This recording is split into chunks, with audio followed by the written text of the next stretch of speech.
Salut à tous et bienvenue pour cette nouvelle vidéo. Allez, aujourd'hui c'est une nouvelle vidéo, impression 3D.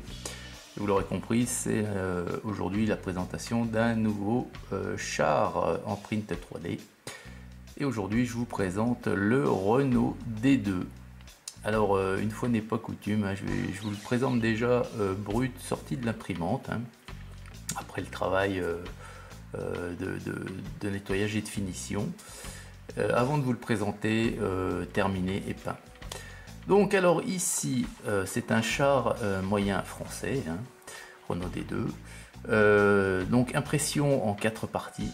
On a la tourelle amovible, on a les 2 trains de chenilles et le châssis. Donc ici il est assemblé, collé, les trains de chenilles sont collés au châssis.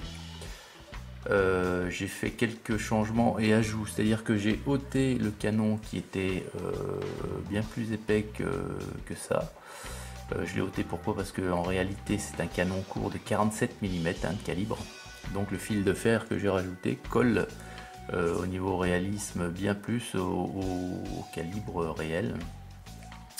Ensuite il n'y avait pas d'antenne alors qu'il y en a une en réalité, donc il y en avait une sur le char. Donc j'ai collé un poil de balai coco, je ne sais pas si vous le voyez ici, marron ici, et j'ai ajouté un morceau de chaîne de modélisme sur le bas de caisse avant pour simuler la chaîne de remorquage. Donc c'est tous les changements et petites améliorations que j'ai fait. Donc une très belle impression. Pourquoi? Parce que le fichier est d'excellente qualité. Donc voilà, il n'y a pas plus à dire sur ce char, enfin sur l'impression, sur le print de ce char. Il est au 1,72 ici bien sûr, comme tous mes engins. Voilà, et bien écoutez, on passe de suite à la réalisation terminée. Alors le voici, une fois mis en couleur, terminé. Donc toujours à côté de sa petite figurine au 1,72, toujours pour le rapport de taille. Donc avant de vous montrer le print plus en détail, pour voir les points techniques de l'impression, je vais vous faire le petit historique comme j'ai pour habitude de faire. Alors le Renault D2, c'était un char moyen français. Sa production s'est située entre les années 1936 pour se terminer en 1940. Seuls 100 exemplaires ont été produits. Alors sur proposition du capitaine Degas de la direction de l'infanterie, Renault se penche sur la réalisation du Renault D2, qui sera en fait un Renault D1 fortement amélioré. Les premiers exemplaires seront livrés en avril 1937 au 507e régiment de chars de combat. Alors 14 chars Renault D2 de la 4e division cuirassée sont engagés dans un combat contre la 1re Panzer Division au nord-est de Laon à Montcornet. Cette division à l'époque est commandée par un certain colonel Charles de Gaulle. De Gaulle regrettera publiquement que la France ait choisi de produire en masse le coûteux char B1 en lieu et place du Renault D2, qui s'est avéré bien plus performant et bien moins onéreux. Alors les dimensions de ce char, il faisait 5,23 m de long, 2,21 m de largeur et 2,66 m de hauteur. Son poids total au combat était de 19 tonnes 750, c'était un char moyen.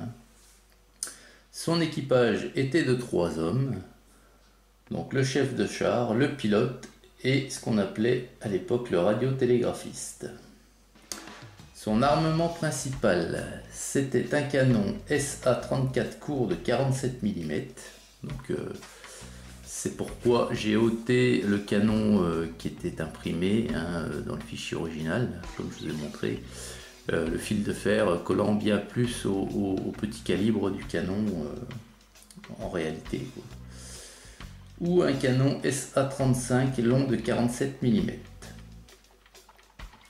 Son armement secondaire est de 2 mitrailleuses MAC-31 de 7,5 mm. Donc, il y en a une qui est ici, juste à côté du canon. Oh ouais, j'aurais pu la peindre également en noir, le petit bout de canon de la mitrailleuse qui dépasse la tourelle. Quant à la seconde, je vois pas bien où est-ce qu'elle était, ou alors le concepteur du fichier ne l'a pas fait apparaître. Donc ce moteur était bien entendu un moteur Renault de 150 chevaux, sa vitesse sur route était de 23 km/h, 16 km/h sur le terrain, et son autonomie était de 100 km ou de 10 heures. Alors, voyons maintenant la pression, comment elle s'est passée. Donc, on a toujours, ici c'est en 4 parties, donc on a toujours la tourelle amovible, pardon, voilà. Et donc ça c'est super sympa, quand c'est pas du monobloc c'est super sympa comme ça. On a donc le châssis et on avait les trains de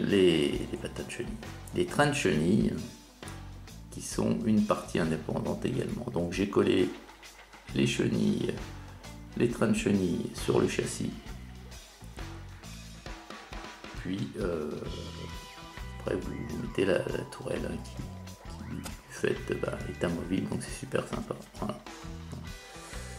Donc le camo que j'ai réalisé ici, c'est un camo qui a existé bien sûr pour ce char, hein, je vous l'ai dit et expliqué.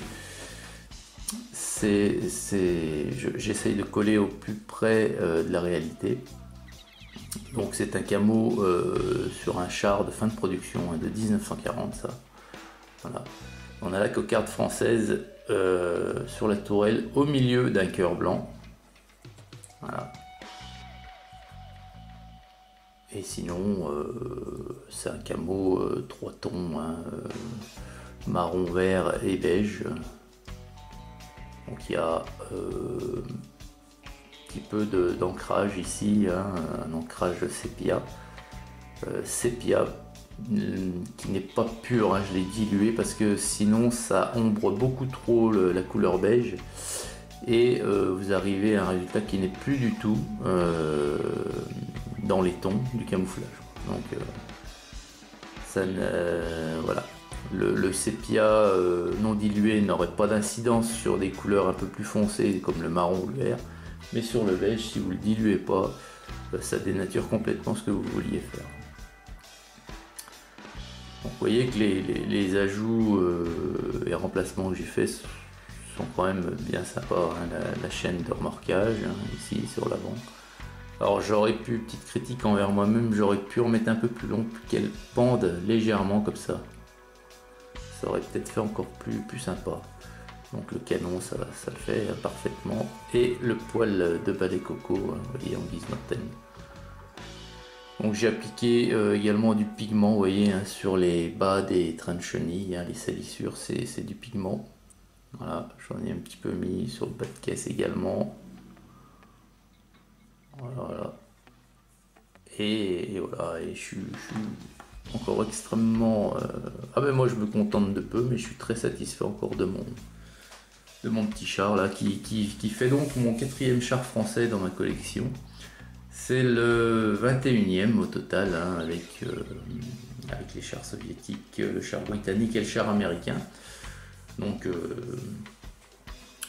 ma petite collection grandit et dans la vitrine c'est des plus bels effets. Et le suivant est déjà imprimé, hein, donc je vais pas tarder d'attaquer la peinture. Voilà les amis, écoutez, je vais vous le mettre quelques instants sur le diorama tournant. Je vous souhaite une excellente journée à toutes et à tous, et puis je vous dis à très vite pour une prochaine vidéo. Hugues!